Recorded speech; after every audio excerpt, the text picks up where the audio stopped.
what's up? Welcome back to Animalistic Channel bersama gua Vicky, gua Abid, dan seperti biasa di kameramen dan editor ada Fajar, Pala, dan Cahya. Yes, we are your host. Kita akan memandu Mengiringi untuk konten kali ini. Jadi sebelum kita mulai ke konten selanjutnya, belakangan ini kayak banyak yang mau married gitu loh. Benar. Ya nggak sih? Benar. Gue lihat di sosial media, Instastory, banyak banget orang-orang yang engagement, yang melakukan pernikahan, Yang open invitation. ya, yang kirim-kirim undangan lewat DM, Ya.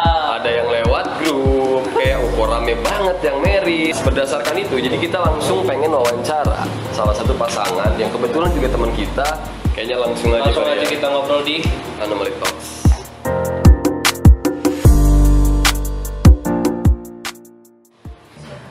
Oke, halo. Halo Karin. Hai, Gimana kabarnya? alhamdulillah. Kalau sampai sini berarti sehat. Sehat ya? Lagi sibuk apa nih? Karin kayaknya sibuk ya? Sibuk banget. Sibuk apa sih Karin ini emang deket-deketin ini? Aduh, Belakangan lagi ini Loki mempersiapkan sesuatu. Mempersiapkan sesuatu ya? Iya. Apa tuh mempersiapkan apa tuh? Apa kata kamu sih? Jawab, oke, lu bantu, nggak perlu lempar. Iya, ya kayak gitu emang. Ya, jadi melaksanakan suatu acara yang sekali seumur hidup. Insya Allah untuk mengikat hati ini ke arah yang lebih halal. Ya, jadi mau apa nih? Mau Insya kawin Allah mau nikah dulu baru kawin. nikah ya? Iya nih. Nah, kapan tuh rencananya? Coming soon ya, kita secepatnya akan segera dikabarkan kepada tim Animalistik. Diundangnya langsung Udah ya? langsung, Insya Allah. Nah, jadi yang pertama tuh aku mau nanyain sih kayak awal mulai kalian kenal tuh dari mana sih? Awal mula kenal itu dari masa perkuliahan ya pasti. Kuliah ya? Kuliah. Pernah satu kelas. Pernah satu kelas. Satu angkatan enggak? Oh, enggak. Enggak ya? Enggak nih kebetulan. Enggak ya? Enggak. Kebetulan saya lebih tua. Mhm. Gue lebih tua. Saya lebih muda dari Iya, gue pernah ngulang deh. Gue pernah ngulang kelas, terus ketemu dia, gitu.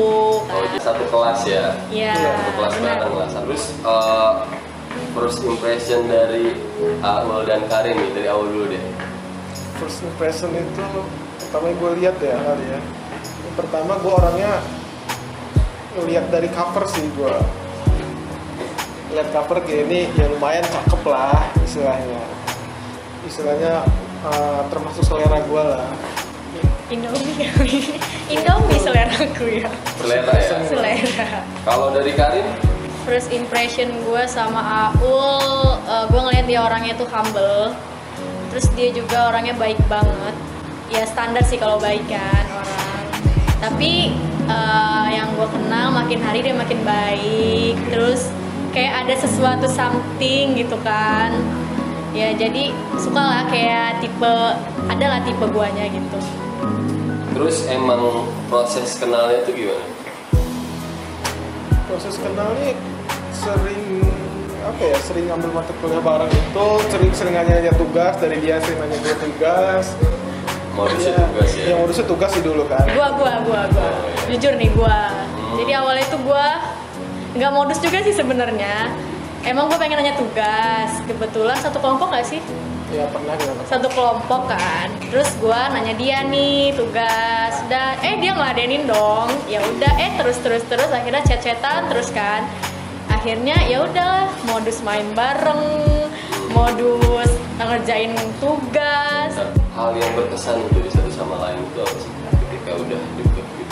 Yang berkesan dia itu ya misalnya dia belum pacaran aja nih ya, dia tuh kayak selalu ngeluangin waktu gitu loh buat gua. Jadi kalau gua minta tolong sih jemput apa kayak mana gitu kan, bukan manfaatin, cuman emang lagi urgent aja kan. Jadi oh iya bisa gitu, pokoknya dia selalu apa nggak pernah nolak gitu sih. Kalau dia yang baik banget, yang tiba-tiba apa ngajakin main yuk gitu kan. Itu pas PDKT dia udah kayak gitu sih. Jadi ya gitu lah, dia pinter ngambil hati gue kayaknya. Hal yang paling berkesan, dia sering bantuin gue nugas ya pasti. Tugas-tugas gue itu kadang ya gue tumpuk-tumpuk kan, dibantu sama dia. Nggak, emang dia sengaja ini mah. Ya itu termasuk modus juga sih buat ngerjain di rumah dia gitu. Ya, benar. itu berkesan sih dari PDKT itu ya tahap mendekati itu yang paling berkesan sih menurut gua. Kalian tuh berarti gimana sih? Kayak memang dari satu sama lain memang terbentuk dari keadaan atau memang ada yang comblangin? Gue lebih ke arah terbentuk dari keadaan ya. Keadaan di mana kawan gue ini saudara dia, satu kampus pula, sering main sama dia juga. Jadi ya karena semakin lama makin deket ya timbullah rasa nyaman itu. Karena sering main bareng. Karena bareng gitu ya. Gak ada yang nyomblangin kok, Gak ada. sendiri. Ada nggak sih masa-masa terberat kalian waktu masa PDKT gitu? Paling pas terberat itu fase dimana gue ngenalin diri ke orang tua dia gitu. Ini PDKT loh men, Iya. belum pacaran. Kalau PDKT ya kalau prinsip gue kalau ada nambah kemungkinan berapa persen untuk dapat itu, gue deketin dulu orang tuanya. Selagi orang tua itu bisa dideketin, gue deketin. Ya, Itu kemungkinan besar pasti diterima. Gitu. Karin nggak mungkin dong jawabannya sama kan? Iya. Jadi saat lagi PDKT itu tuh gue udah punya cowok. Hah? Gue udah punya cowok. Oh. Ya. Nah itu karena masa terberat gue itu begitu memilih antara dua orang. Nah itu tuh ada cerita menarik nggak sih? Mantan gue tuh kurang deket, bukan malah kurang deket, malah nggak pernah say hi sama orang tua gue. Jadi gue tuh udah berjalan setahun sama mantan gue, cuman dia tuh nggak ada pendekatannya sama sekali sama orang tua gue. Gue ngeliat kok gue kan nyari yang serius ya, nggak munafik lah, pasti nyari yang serius kan, meskipun nggak tahu ujungnya kayak mana. Gue selalu ngajak dia buat ketemu orang tua gue, dia nolak. Nah yang satu ini, Aul ini, dia malah deketin orang tua gue dulu. Apa nggak nilai plus banget buat gue kan? Ya udah akhirnya diomongin baik-baik sih, diomongin ya, nggak ada yang berantem. Nah, kira pas dari situ proses untuk lo buat kita pacaran gitu, itu pas gimana? Itu dari kejadian itu tuh kira-kira sebulan ya? Sebulan, terus sebenarnya nggak ada nembak-menembak sih, nggak ada kata lo mau jadi pacar gue nggak kayak gitu, Nggak ya? nggak sih, cuman kayak jalan gitu aja. Dan itu juga kayak formalitas, gue bilang kamu tuh ngapa sih nggak nembak aku kayak gitu loh, cuma sih nembak kayak gitu kan. Iya, iya. Jadi kayak Terus cuman, akhirnya? tapi ya sama aja di chat juga itu, jadi kayak lo mau nggak jadi pacar gue, ya udah, tapi gak ada feel lagi tuh loh, Ki, emang Iya sih, karena emang udah emang kayak dekat. nah kalau udah deket banget kan. Iya. Nah, Nembak itu kan cuman biar nentuin tanggal aja. Ya, sepakat, bener. Ya bisa dibuat anniversary setahun lah berapa Ya. bulan. ya benar. Jadi ada nggak tanggal Ya karena penentuan dia tanggal kamu orang itu? karena dia minta tembak gue sih kata dia. Ya gue tembak gue aja Ya pacar ampun, gue gua tanggal berapa? sedih banget gak sih 17. jadi Ya gua? udah. Jadi tanggal 17 Itu juga kamu yang nentuin gak sih? Tanggal 17 aja ya, kata dia kayak gitu. request sudah pasti diterima. 17 aja ya, kata dia kayak gitu. Iya, iya, iya, 17. benar. Dari lo gue mau nanya, lo tau gak sih persamaan lo dengan Karin itu apa? Ada kesamaan nggak lo dengan Karin? Kalau persamaan sih menurut gue sama-sama gampang dibujuk ya kalau kita berdua ini. Gampang dibujuk gimana sih? Bujuk dalam artian gini, gua kalau lagi berantem sama dia, sebenarnya kita ini sama-sama gengsi. Nah itu masuk persamaan itu, sama-sama gengsi. Terus ya, gua ngebujuk dia, istilahnya nggak terlalu susah lah, istilahnya ngebujuk dia. Terus dia juga ngebujuk gue nggak terlalu susah juga. Ya itu paling udah tahu bener gitu cara ngebujuknya gimana gitu. Nah kalau dari Karin sendiri, menurut lo persamaan lo dengan Aul selain membujuk ada nggak dari lo? Sama-sama keras kepala. Keras kepala. Satu nggak mau diomongin, satu nggak mau diomongin. Kalau misalnya dia lagi ada sifat yang aku suka nih, tolong sih berubah kayak gitu kan. Ya dia bilang iya aja, cuman nggak ada perubahannya sampai sekarang juga nggak ada. Sampai sekarang juga nggak ada. Makanya menurut gue sih orang tuh berubah kalau kitanya juga bisa berubah. Jadi misalnya kalau dia mau gue berubah, ya udah gue juga dari gue dulu gitu berubah. Baru mungkin dia bisa berubah karena lihat gue kan dengan sifat yang dia nggak suka gue berubah, mungkin dia juga bisa kayak gitu. Nah ini agak serius sih pertanyaannya yang mau gue tanyain. Menurut kalian poin-poin penting apa yang kalian pegang untuk bisa sampai ke tahap sekarang? Tidak tentu. Dari Karin atau dari Aul? Terserah. Iya, dari gue dulu. Poin terpenting di hubungan gue sebenarnya kepercayaan sih. kepercayaan. Gue belajar dari kesalahan gue, ternyata kepercayaan itu nomor satu. Jadi kalau misalnya emang satu udah buat kesalahan, itu tuh bakal keinget terus sampai akhir kan. Makanya gue coba buat nggak ngulangin kesalahan gue kan. Poin terpenting itu sih, kepercayaan kalau menurut gue. Makanya kita bisa bertahan sampai saat ini, dan juga kejujuran. Kalau dari Arun? Paling gue hampir sama ya sama jawaban dia. Yang gue tambahin ikhlas. Ikhlas. Dalam arti kalau gue udah menjalin hubungan dengan dia ini, gue harus ikhlas. Ikhlas itu bisa kita menerima gitu loh, menerima keadaan dia, kita ikhlas. Kayak ginilah sifat dia, kita harus ikhlas. Ginilah masa lalu dia, kita harus ikhlas. Ya itulah yang termasuk jadi fondasi utama gue ya. Kalau dalam suatu hubungan itu kita harus ikhlas gitu, menerima semua hal dari dia masa lalu sampai sekarang. Semuanya tentang dia tuh harus gue ikhlas. Artinya menerima kelebihan kekurangan dengan ikhlas. Dan yang terakhir nih, kan kalian terakhir habis judgement ya? Masih lihat sih. Kok tahu? Masih lihat sih. Tahu dong, kan aku datang. Kan diundang. Nah, yang mau gue tanyain, kesiapan apa yang membuat kalian siap untuk menikah? Dari awal deh. Yang gue harus siapkan itu, pertama siap mental. Beda mental kita, mental pacaran sama mental udah nikah itu beda. Terus siap untuk tanggung jawab, ngambil tanggung jawab dia dari bapaknya, itu gue harus siap. Karena kalau udah nikah, tanggung jawab dia itu di gue udah. Yang ketiga, gue harus siap sifat dan perilaku gue harus siap. Beda, gue sifat pada saat gue pacaran sama pas nikah harus beda. Nah itu yang harus disiapkan. Nah, kalau dari Karin, kesiapan apa yang membuat lo siap? Kesiapan siap menjadi ibu rumah tangga. Enggak. Ibu rumah tangga? Iya enggak sih. Ya gue siap lah.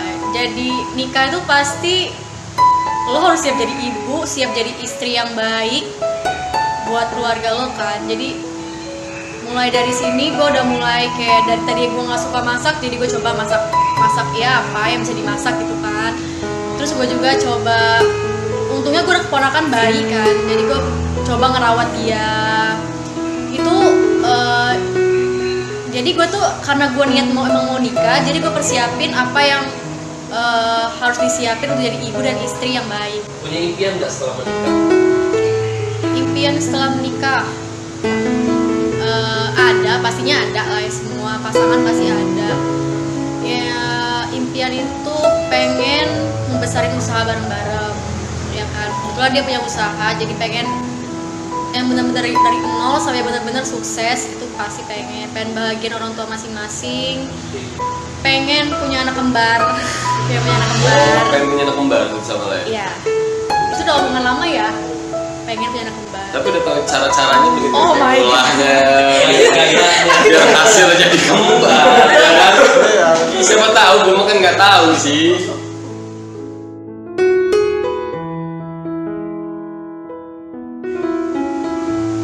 Ada sih. Serius. Ada. Dari diri lo Ya udah, coba ngomong aja kan.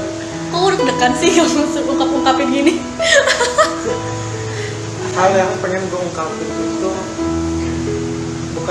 bukan apa ya, jadi soalnya kayak pengen nyuruh lu kayak gini sih gitu loh. Pertama, nurut, jangan ngebantah. Intinya kalau gue udah jadi suami lo, ya ridho lo itu karena nurut sama gue gitu loh. Gue bakal tahu ngasih yang terbaik. Lo percayalah, istilahnya kendali rumah tangga itu ke gue. Nurut, jangan membantah, jangan diam. Apalagi jangan mementingkan ego sesaat karena lagi marah, itu loh. Itu yang penting.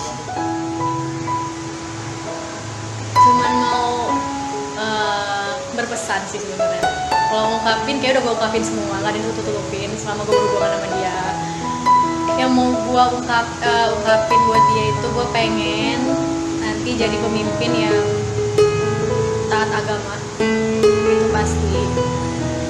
taat agama, terus tanggung jawab, dan niat dia emang buat bahagiain gue. Jadi tolong diusahakan apapun itu, jadi kamu bisa buat aku bahagia terus bilangin sifat ke kanak-kanakan kita, gak cuma kamu, aku juga pasti kanak-kanakan. Soal nurut juga, ya kamu juga harus nurut juga dong. Kalau misalnya itu yang terbaik buat kamu, kalau aku omongin ya nurut gitu kan. Terus ya udah sih, itu doang. Yang penting dia jadi suami yang bertanggung jawab dan taat agama, udah itu doang.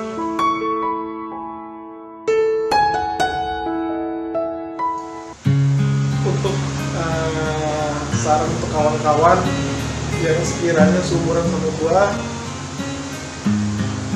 gue udah dipesan sih,